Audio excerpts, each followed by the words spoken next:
Greetings, mysterious old listeners. This is Joshua with a warning and an apology.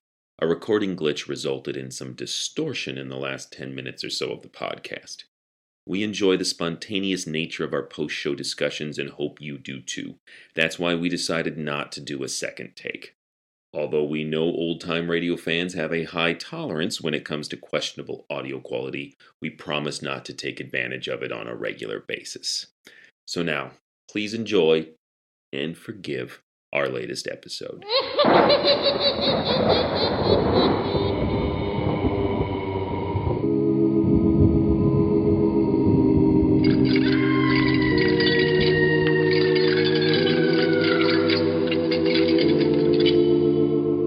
The Mysterious Old Radio Listening Society podcast.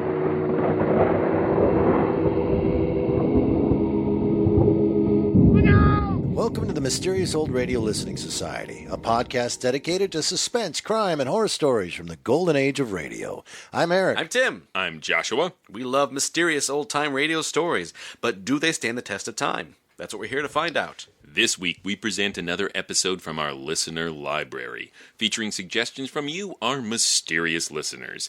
D writes, "Greetings, I've just discovered your podcast and I love it.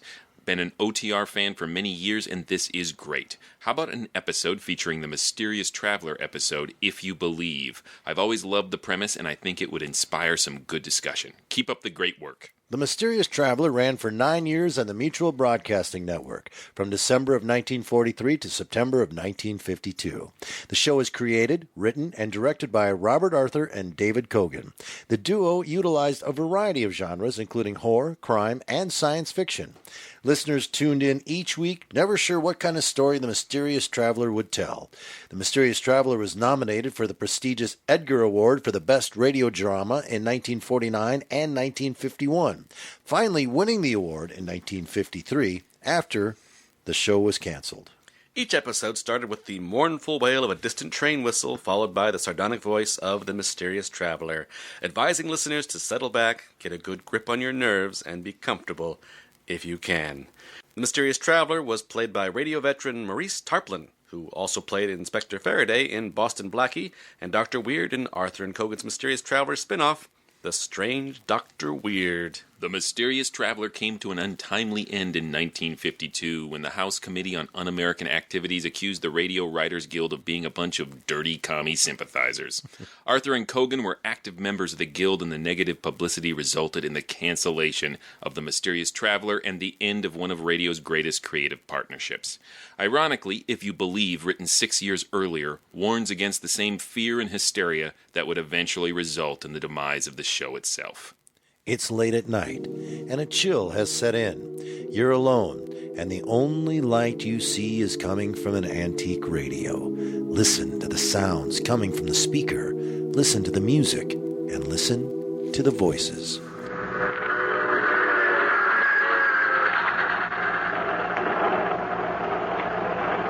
The Mysterious Traveler.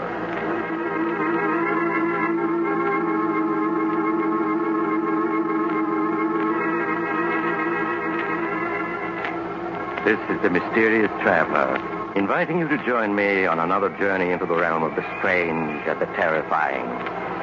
I hope you will enjoy the trip, that it will thrill you a little and chill you a little. So settle back and get a good grip on your nerves, if you can. Where are we going? Why, tonight we're going on a little excursion into the realm of pure imagination. You've all heard the old saying, believe in a thing enough and it'll come true. Well, just suppose many people came to believe in something that couldn't possibly be real. Such as an artificial monster growing in a scientist's laboratory. What would happen? Well, if you want to know what might happen, listen to the story I call If You Believe.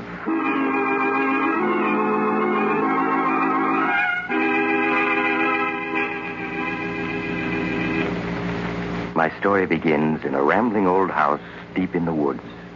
In a homemade laboratory, gray-haired Professor Jonathan Davis is peering eagerly into a large glass container that holds an odd, transparent, jelly-like substance.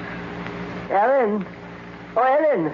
Yes, Dad? Ellen, come quick. I'm coming, dear. What is it? Ellen, look. I think I've succeeded at last. Oh, Dad. You look. Your eyes are better than mine. Yes, isn't there movement in the protoplasm this time? Isn't it stirring? Just a little? No, Dad. There isn't any movement. No? You're positive, Ellen? I was sure I saw some sign of life. I'm quite positive, Dad. Now, please, won't you admit that what you're trying to do is impossible? No, Ellen, no. I will succeed. I know it. Now, come, we've got to try another feeding mixture. If you hand me the saline solution and dextrose, and I'll begin again.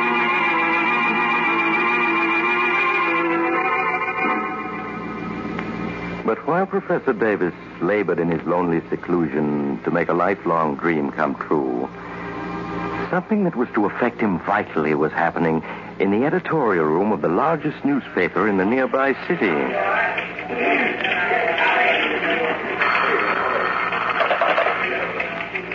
City desk, Benson speaking. Oh, hello, Mr. McGuire. Yes? Well, yes, sure. I've been reading Dan Duncan's special features. I edit them. I see. You don't think they've been colorful enough lately, huh? Well, to tell the truth, I agree with you. I've been meaning to speak to him about it. Yes. Sure, I'll do it now. He just came in. Right. Good night, Mr. McGuire. Hey, Dan. Yeah, Joe. What cooks? The big boss just phoned down. What's he want? Well, frankly, he thinks you're slipping. McGuire thinks I'm slipping. Well, I like that. That's what he said. And I've done everything to get hot material except to go out and commit a murder myself. Well, maybe he's tired of murders.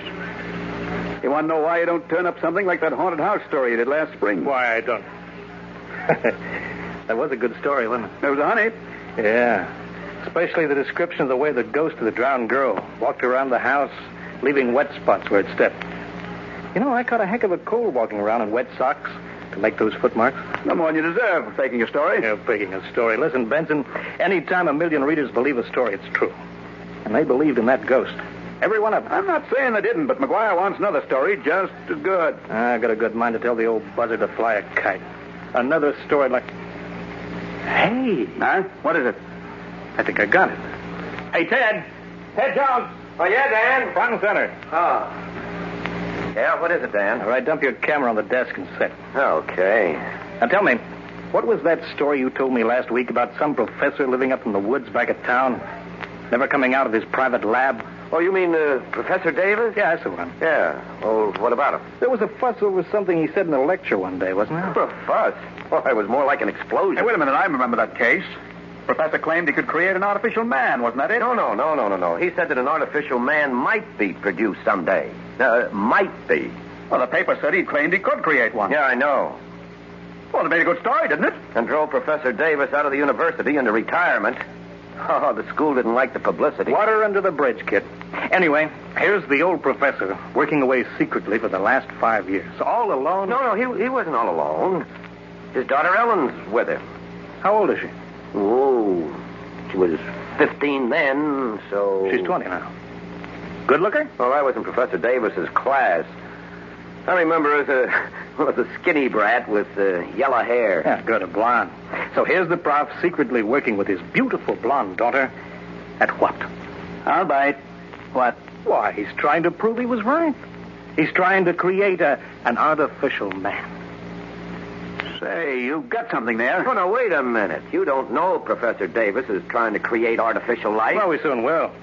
You know where his hideout is, don't you? Yeah. All right, then grab your camera. Let's get going. Oh, no, wait a minute, Dan. Suppose you find Professor Davis is... Forget it. Benson, save me 2 columns. Come on, Ted. We're on our way.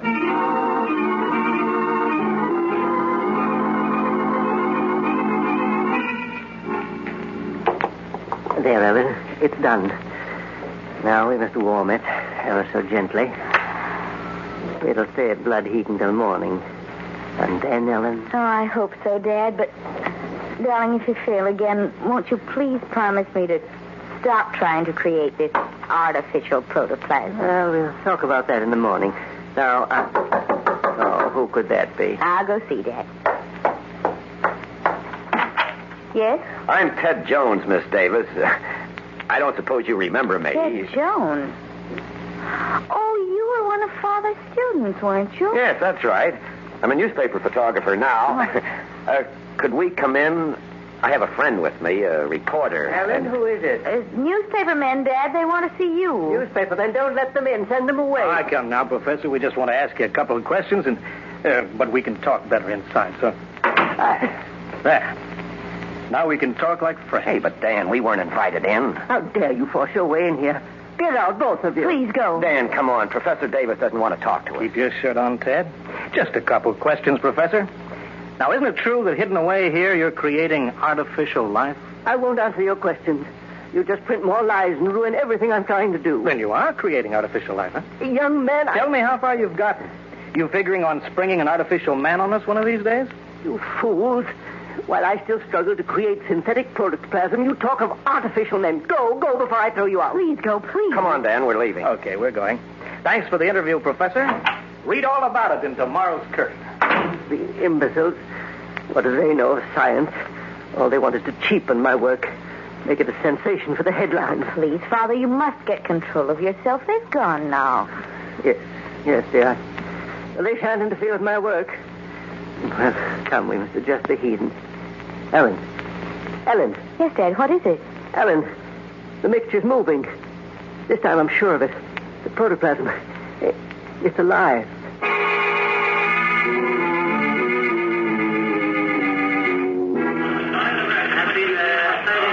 Say, Dan, this is something.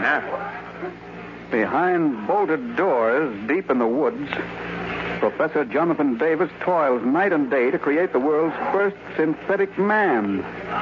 In a great vat lies a strange caricature of humanity.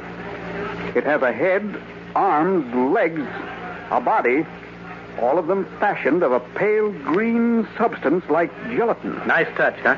Day by day, life stirs more strongly in this grotesque creation of science. Someday it may breathe, walk, eat. Now, look, Dan, aren't you going pretty strong? Ah, forget it. The old man wants a story, doesn't he? Besides, the professor really is working on synthetic protoplasm. Maybe he has got a pale green monster in his bathtub. How do I know? Okay, Dan, but if you're faking this story, I know nothing about it. Faking it? You know I never fake stories. Okay.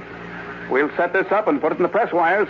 By noon tomorrow, 40 million people will be believing in Professor Davis' artificial monster. By noon tomorrow, I'll be believing in it myself.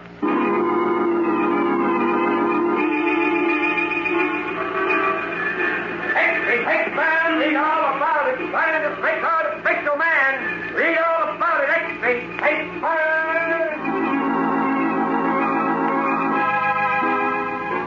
And so, all over the nation, people read the story and marveled and believed. While in the laboratory, hidden in the woods. Oh, look. This time it is alive. It is. There can be no doubt of it. The liquid is certainly moving, Dad. Yes, see? And the protoplasm is breathing. Listen. You can hear it. I've created artificial life, Ellen. Yes, I'm afraid so, Dad. Afraid so? What do you mean? I'd like to see their faces down at the university when they hear of this. It's grown since last night. Yes, it has. The cells are multiplying like true protoplasm. That's why I transferred it to this gas tank. Now I must add salt, acid, phosphorus. Oh, that must be grocery boy. Excuse me, Dad. Yes? Oh, you. Miss Davis, I hope that you'll let me apologize. We have nothing to say to you. Please don't shut the door before I explain. Explain? There's nothing to explain. You force your way in here. I came to apologize for that. Well, have you seen the morning papers? We're not interested in the papers. I'm afraid you'll be interested in this one. Look. Oh, how outrageous. That story of your father creating an artificial man is in every paper in the country, and I feel I'm to blame, and I want to make up for it. Can't I come in so we can talk? I guess you'd better, Mr. Jones. But Dad mustn't see this paper. Oh, no, of course not.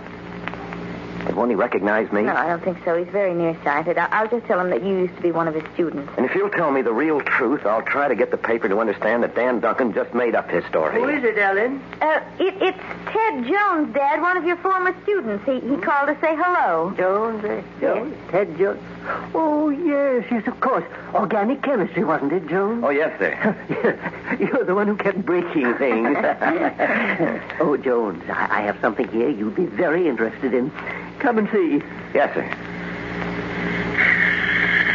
Look. That stuff in the tank. It seems to be alive. It is alive. Synthetic protoplasm, my boy, the first ever created. It's breathing. Yes, and it's also growing. Life becomes stronger in it by the moment. It's changing color, Dad. It's becoming a pale green. Yes, growing fast. Very fast. I never dreamed that success would come so completely. Hiya, Ted. I thought I'd find you here. Why, Dan. Dan Duncan himself. Hiya, Professor. What do you want here? Oh, just a few pictures. Shot of you in your lab, so forth. You have the nerve to come here after what you've done. What I've done? You haven't seen anything yet. You and your father are big news now. You're going to be bigger. Dan, you'd better go. Better go. I don't follow you, kid. I said you'd better go. There isn't any story here for you. No story? Hey, what's eating you? Aren't you here to get a follow-up? No, I came here to get the truth. Something you wouldn't be interested in. Hey, what kind of talk is that? Are you going to go, or will I have to throw you out? Throw me out. Now, listen, kid. You want me to try it? All right, I will. Okay, I'm going. Take your hands off it. But don't think you can get away with this. You're fired. And that's all right with me. And as for you, Professor, you and your artificial man are going to be so well known in a day or two, you'll be getting offers from Hollywood.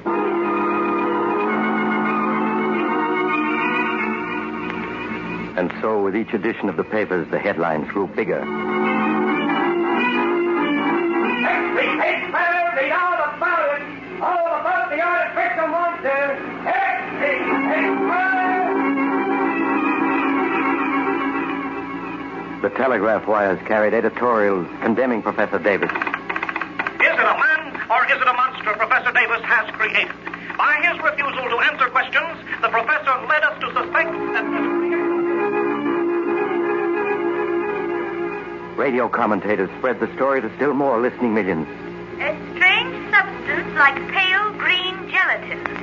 Now it moves and stirs in its confinement, seeking to escape. This strange creation of the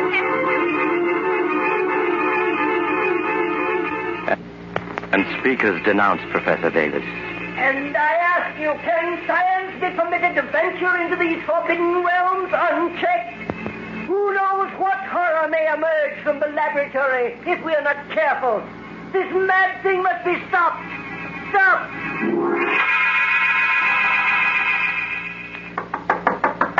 Who is this? Oh, it's me, Ted. Oh. Ted, did you have any trouble? No, I got the medicine for your father, all right, and I brought the evening papers, too. What do they say? Pretty bad. They're all using Duncan's story, and he shot the works. Ted, how can he do such a thing? Well, he's a very plausible writer. He has a knack for making people believe him. If anybody accuses him of lying, he'll just say that he was misled by your father. I see. I'm sorry you lost your job trying to help us. That doesn't matter. I was about ready to quit anyway. How is your father now? He seems to be sleeping quietly. Well, I'm sticking around until he's all right again. Well, you don't have to do that, Ted. I'll make out. If I hadn't gotten into that fight with Duncan, your father might not have had his stroke. No, it was just the excitement. It's his heart, but I know how to take care of him. But, Ted, I'm frightened. About your father? No, about it. The protoplasm. Oh. It's changed just since this morning. It's changed? But how? It's grown and... Well, come on, see for yourself. All right.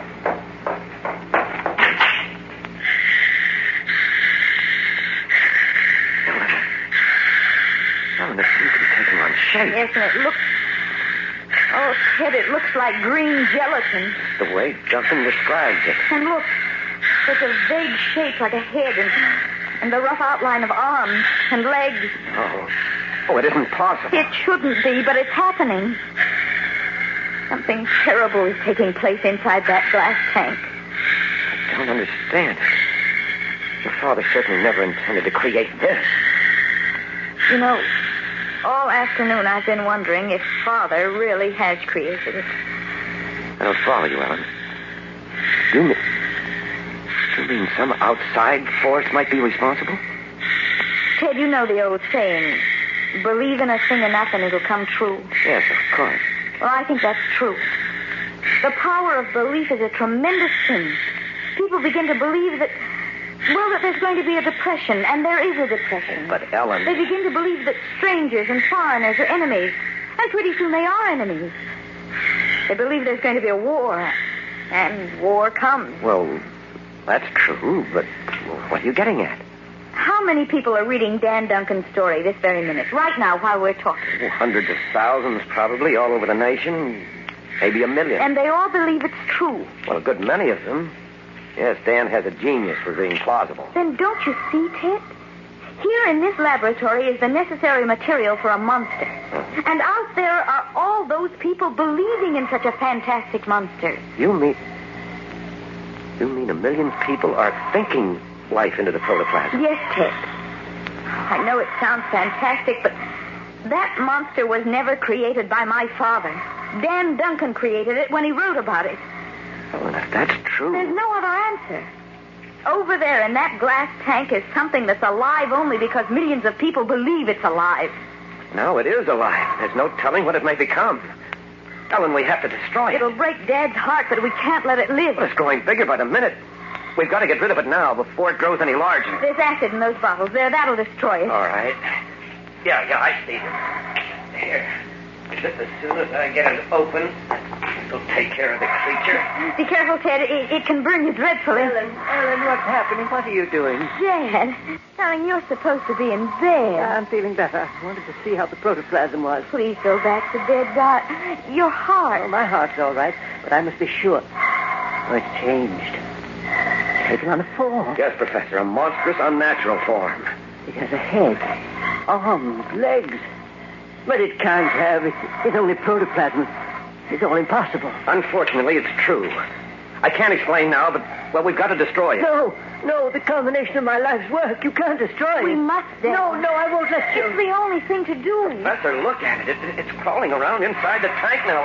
It's trying to climb out. But it can't be dangerous. It's just harmless protoplasm. Dad, Ted is right. You've got to let us kill it. It's just protoplasm, I tell you. It was just protoplasm. Stand back, Professor. I'm going to empty this acid on. No, you mustn't. I will. Dad! Professor Davis! Davis, look up! Why, the tank. He fell against the tank and broke it. Is he hurt, Ted? Well, I'll see. Oh. Ted, the protoplasm is moving toward him. We've got to get him out of here. I have his arms. Quick, you take his feet. Oh, hurry up, Ted. It's trying to crawl out of the tank. Got to get him upstairs. Can you manage it? Yes, keep on. All right, easy now, easy. All right, just a little farther. All right, one more step, Ellen. There. Here's the landing. We can put him down here. Now, easy. There. Ted, I can't find his pulse. Let me try. Dad? Ted's no use. He's gone. I'm afraid so. His heart failed him. I've always known it would someday. Ted, down in the laboratory. Yes, it's moving. Look, it's gotten out of the tank and it's crawling all around the lab. And the only way out is down those stairs and through the lab.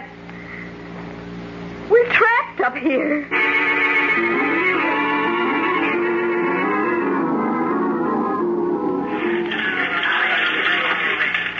Look, I'm not saying it isn't a good story, Dan. It's a whale of a story. But McGuire wants some pictures. Pictures? How can I get pictures?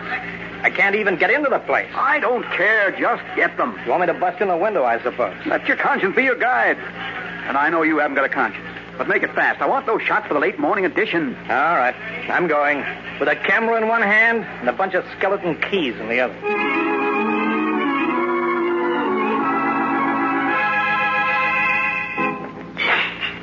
It's looking for food, Ted. Yes, and it's getting frantic. Look how it crawls back and forth through the lab. It's been doing that for an hour now. Look how enormous it's grown. Oh. Suppose it tries to come up these stairs to this balcony. Well, it may not. It has no eyes, no intelligence. It's just protoplasm, blindly seeking food. But suppose it does try to come up the stairs. Well, then we'll stop it. I have the gun here that I found in your father's desk. I'll use that on it. I don't think it would even feel a bullet. Well, we'll see. There. There, it's on the other side of the lab now in plain sight. Stand back there, and I'll try a couple of shots. I hit it. It didn't even notice. No. If we could only reach those bottles of acid, that would fix it. But every time we've started down the stairs, it's rushed over to wait for us. Must feel the vibration, but I'm going to take one more try. Ted, please be careful. Yes, I will. I'll tiptoe down one step at a time. Perhaps I can avoid attracting its attention this time. What's it doing now? Lying quiet, as if it was listening. Only lie quiet a few seconds more. I'm almost at the bottom. Ted, quick! It's coming this way! No. Oh, Ted, it almost got Yes, you. it did touch my foot, but I wasn't interested in getting any better acquainted. What are we going to do now? I don't know, Ellen. If we could only reach that acid. Say, I wonder if it would make any difference if we turned out the lights. They can be controlled from up here, can't they? Oh, yes, but what good would that do? Well, in the dark, it might become inactive. Some elementary organisms are like that. Well, we can try it. Okay, I'll turn out the lights. There. Pitch black now. But it's still moving around. Well, just wait a moment. Listen. What is it, Ted? I heard footsteps outside the house. Footsteps? Just listen.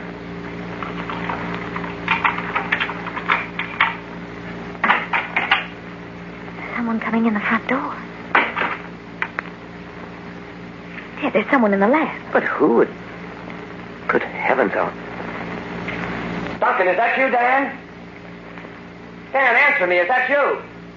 Get out, quick. Okay, kid, keep your shirt on. I'm going as soon as I get a picture of this joint. But, Dan, you don't understand. It's loose. Get away, quick. Ellen, turn on that light. Yes, Ted. You can't scare me, kid. I came to get a picture, and I'm going to get it. Run, Dan, run. Ellen, don't look. Oh, we got to save him. Quick, Ellen, the gas. Hurry, Ted, hurry. Here, you take this bottle. I'll take one. We'll break them over it, understand? Yes, Ted. Well, come on, then.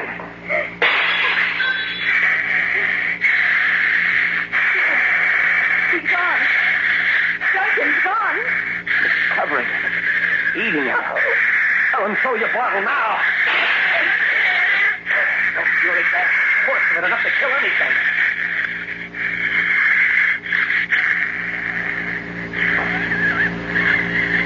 The acid is burning into it. It's killing it. Ellen is dying.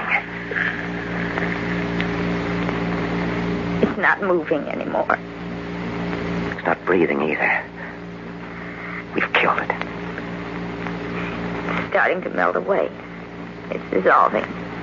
Now that it's dead, it's turning back into the liquid it started from.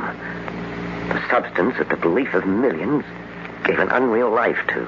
Well, it's gone back to a liquid now. There's nothing left of it. It's gone as if it had never existed. Except for Dan Duncan. Oh, dear. There's nothing we can do for him, Ellen. He's dead. We created a monster, and it's killed him.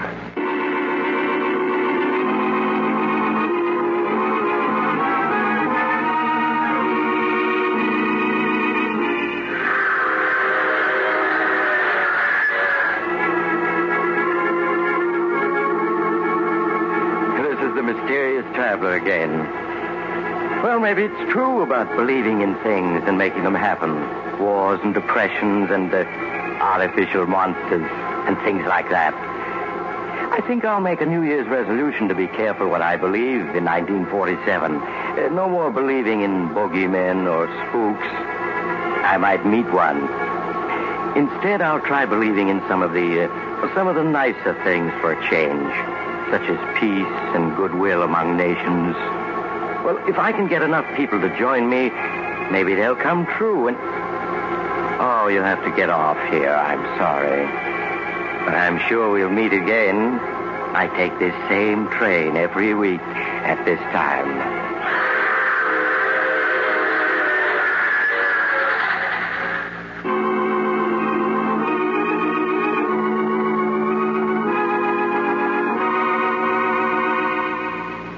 have just heard The Mysterious Traveler, a series of dramas of the strange and terrifying. In today's cast were Maurice Toplin, Chuck Webster, Louise Fitch, Wendell Holmes, Edgar Staley, and Bill Smith. Original music was played by Doc Whipple. The Mysterious Traveler is written, produced, and directed by Bob Arthur and David Kogan.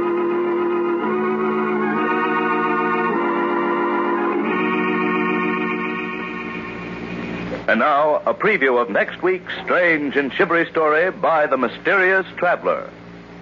It's only 2 days now to New Year's Eve. Were you planning a big celebration to greet 1947? I'd be careful if I were you. Because, you see, our story next week is about a man who did just that. In fact, it was such a big celebration that when he got over it, it wasn't 1947 at all, but 1948. He lost a whole year out of his life. And when he finally got the year back, well, what happened to him shouldn't happen to a werewolf. So take it easy New Year's Eve, so you'll be sure to be on hand next week for the strange and terrifying tale I call New Year's Nightmare.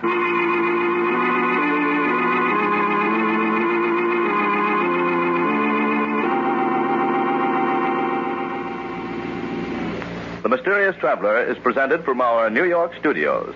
Carl Caruso speaking. This is the Mutual Broadcasting System.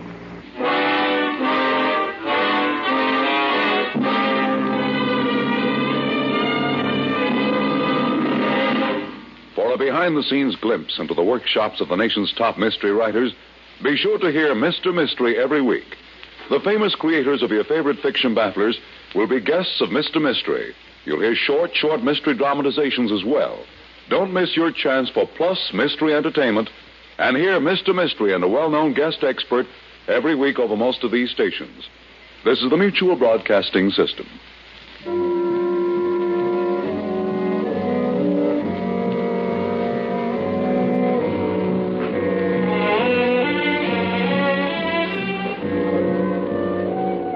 That was If You Believe from The Mysterious Traveler here on the Mysterious Old Radio Listening Society podcast. Once again, I'm Eric. I'm Tim. And I'm Joshua. All right, so this is what we know. The power of belief is a double-edged sword. If we all believe really hard, we can make Santa's sleigh fly. Or we can turn protoplasm into a man. Just for eats starters. Other men. I would like to propose that everybody listening to this podcast, that we all set forth on some belief right now that we're going to materialize and make real. Mine would be like perhaps the actual land of chocolate from Dairy Queen. Ooh. Or a new car for me. We see where this is going for Eric. Everybody wishes for the same thing at the same time. It requires at least 1 million people. Oh. Yeah, we need to work on our listenership. It says in the story, 1 million people. And that's like 1950s million people. Yeah, so by now we're talking. Like 400. 6 billion. Oh, I see. Goes the other way. Because that was the population of the entire world is 1 million in 1946. Wow. I do my research, guys. This came from Joshua. By the way, welcome back after your break, everybody. Oh, yeah. Yay. I hope everybody's holidays were great. This was a suggestion from Dee, one of our listeners. That you brought to us. Thank you, Dee. Let's start with you, Joshua. When you saw we have a number of suggestions that we're trying to get through all of them. Why did you pluck this one out? Oh, I had heard If You Believe, and I had been hoping to use it as a pseudo New Year's type of story. Yeah, because I think of it because of the very end when the Mysterious Traveler comes in and says, in 1947, because it was aired right before New Year's. Okay. And he talks about how he's going to think positive thoughts for the new year. And yeah, that's weak. Okay. If it doesn't take place at a New Year's Eve party, it's not a New Year's show, says Eric. Correct. It doesn't have a lot of tinkling glasses in it. A little quick confession before we get into the discussion proper. Sometimes when you're having the theater of the mind experience, it doesn't go like it's supposed to. Uh-oh. Mm-hmm. So I was listening to the opening. Everyone was naked, right? Well, the Mysterious Traveler was introducing it, and talking about it, and then there's a big musical sting where it just, in my head, like, Does Mysterious Traveler have an organ with him all the time that he's on the train, playing the organ under his own conversation? They had organ-powered trains in the 1940s. Yes. So like every time, oh, this is my stop. Could you just unplug that there? No, they had a rack on the front of the train where you would put your organ. Can someone help me push this? You got to stop talking about the Mysterious Traveler's organ. Sorry, D. She said this would bring up some very interesting conversation, and so far it hasn't. So far, you're wrong, D. No, it is very interesting because it's fake news. It's a story about fake news. Yeah. So I mean, Correct. that makes it sort of mind-boggling. Yes. To reach that far back in time and have them grappling with very similar things. It certainly doesn't put the Fifth Estate in a good frame, does it? No. For a very long time in this country, we never had that fear. They were upstanding, noble people that reported the news. I think there's a long history of journalism that is just made up. Yellow journalism. Yes. There are periods of time in which it New York becomes more Post. prevalent, or we as a culture react negatively and react against it in a stronger way. The difference, though, is we all knew and understood the National Enquirer and its purpose and where it stood. Yeah. We knew what it was, and it was great for that. The twist now is the idea of trusted sources becoming that. When we, of our generation, we have a memory of news sources that we perceive, and I think would still hold up as like that is a responsible journalist. That is an example of it, and it is the industry standard. Watergate. Right, yeah. Exposed by what? Responsible journalism, I would say, right? The Will you nobility leave Nixon alone? The man is dead. Just saying, that's what it was intended to do. But this is terrifying. That moment when he just walks into the house, I wrote a note kind of out loud. And before I could finish the note, I started saying, hey, get out of their house. And then they said, hey, get out of our house. Oh, good. They're on top of it. They got it. Yeah. But it bugged me so much. But it was really a nice job of making him unlikable. Yeah, because they start with the destructive power of poor journalism on a micro level, in that it was irresponsible story that got Professor Davis, forced him into retirement to begin with. So it affected his life personally. And then we go to this story, which is on the macro level, where they're unleashed a monster on the city. And it's also a little cynical about what people will believe. It is so much easier to get the world, millions of people, to believe there's a monster than it is to believe there's a cure for cancer. They directly address that in that final moment, which they give to his daughter Ellen, where she basically breaks the fourth wall and says, hey, listeners, we're not talking about monsters. We're talking about world economies. We're talking about racism. We're talking about fear of the other. We're talking about war. And a monster is just the only way we can tell this story, because in 5 years we're going to be fired. What year did because this of come monsters? Because of what year was this again? This is 1946, I believe. Yeah, so we're on the heels of Germany. People were terrified of the idea of how fast and quickly and easily that whole country followed one man. And so I think this is more of a commentary on, don't let that happen again. Don't let that happen again. Yeah, it seems very modern in its concerns. Yes. And it's interesting how they balance that with wanting to tell just a mysterious traveler, mad scientist monster story. Let's take away the deep philosophical, sociological element to this story that we could discuss forever and just talk about something awesome. Protoplasm coming to life and moving around and trying to find food and shooting gunshots into it and trying to figure out how to kill it. We need acid. Perfect. It was really fun. And this whole story is the thing that I love about old time radio the most. What that thing looks like is mine. And I'm participating in this process, in this art. And whatever you guys got in your head is yours. There's no description of it. And there's some description, but I think it's clever in that they leave it ambiguous because of the important plot point in that Dan, the reporter, the unscrupulous reporter, makes up that it has head and no eyes and arms. And it's because the general public believes that to be true, they notice that it's starting to take that shape. And they do say it has no eyes, so it can't possibly see them. That's a little creepy moment, too, where it's just like listening for them. It's got a head-ish. And to be clear, I think it looks like Prody from Legion of Superheroes. Only green, because I was paying attention to the details. And if you guys want my lunch money now, I understand. Just to be clear, mine is wearing cowboy boots. And he wore them without long socks. And so the sides of his calves have little chafes from a day of wearing them. Dee was right. This is a very interesting discussion. Going back to just how exciting it is as a straight sort of science fiction story, I don't know my B-movie history as well, but it seems very prescient in how these sorts of science fiction stories would feel in the 50s. Frankenstein moment, too. I mean, the creator is killed by his own monster. Yeah, and he doesn't want the monster killed, too, that moment of like, even though all this has gone terribly wrong, he steps in when they want to throw the acid on the protoplasm man.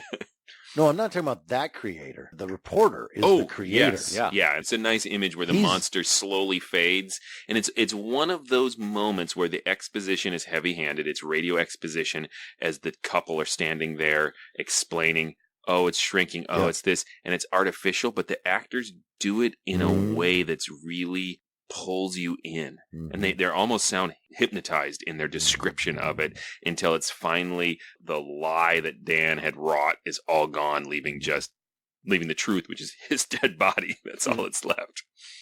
I did get distracted by, I know there's the deeper level of that we've already discussed about belief and making things come true and the dangers of mass belief. But I did get hung up on, that's how they got Santa's sleigh to fly in Elf.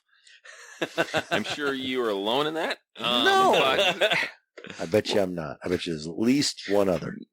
It's also just interesting to me the power of belief, having been involved in sports my whole life as a player and a coach, and how important buying in is to the success of team. You can have all the talent and all the greatest players and all. It doesn't matter unless everybody's buying into a system of belief that this is going to work. But it isn't about proof. It's about believing it. And once somebody on a team says, especially someone who might be a leader, says, I'm not buying this anymore, it all falls apart.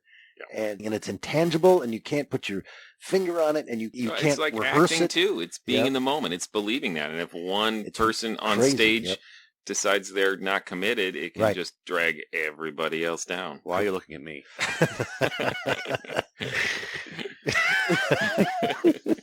Because you're always on the stage, man.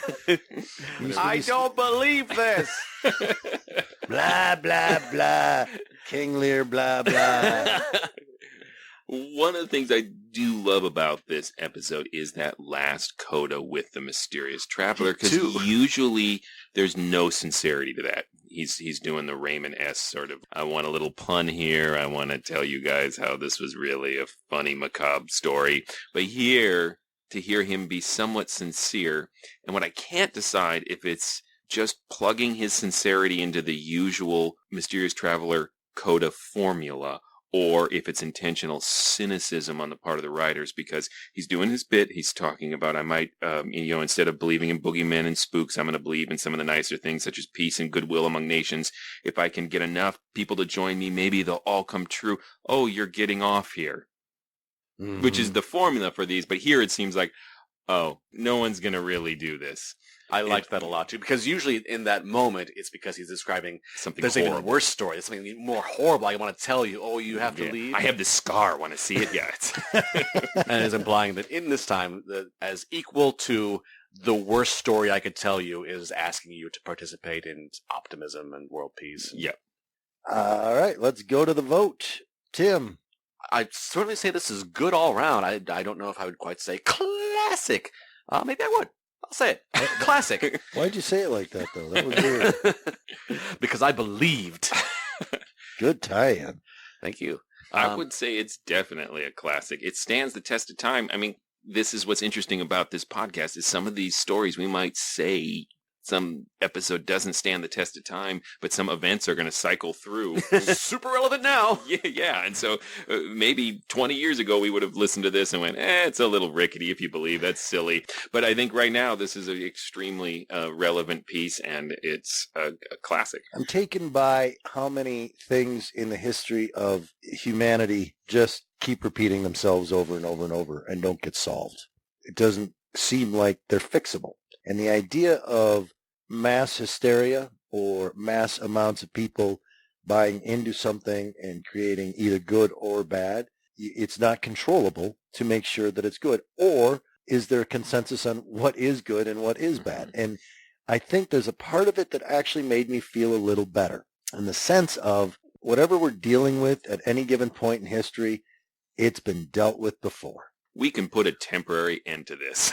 Yeah, it seems like it's all we do. Yeah. Temporary end, then someone else comes around and does that again. I loved it. And I will tell you that what I love more is protoplasm coming to life, moving around, and them trying to kill it than the deep philosophical aspects of it, just because I like escapism. I think there's a lesson to be learned about the importance of keeping tubs of acid in your house. Mm-hmm. Yeah, you never know. You never know. Yeah. Tim. Yeah. Hey, listeners, if you don't mind, go swing by ghoulishdelights.com. It's our website. ghoulishdelights.com. You'll find other episodes of this podcast. You'll also find information about live productions we do, because we're going to go out in the world and we're going to do live versions of classic old radio scripts. Yes, and please stop by iTunes while you're at it and write a review. We could use some good reviews. I mean, we've had great reviews. I don't mean to belittle us. We don't want any more great ones. We just want some good ones. Yeah. Stop trying so hard. No, make them phenomenal reviews. That's on iTunes, right? I have no idea how you do that. My iTunes comes up on my computer. I'm like, where would you write on here? You're not taking a marker to the screen. I tried that. Didn't work. We are 80 years old. Okay, so next time we continue our January Listener Library series with a request from Ryan, The Adventures of Philip Marlowe, in an episode titled The Iron Coffin. Until then... Look out! The power of belief is a tremendous thing. Santa Claus is coming to town.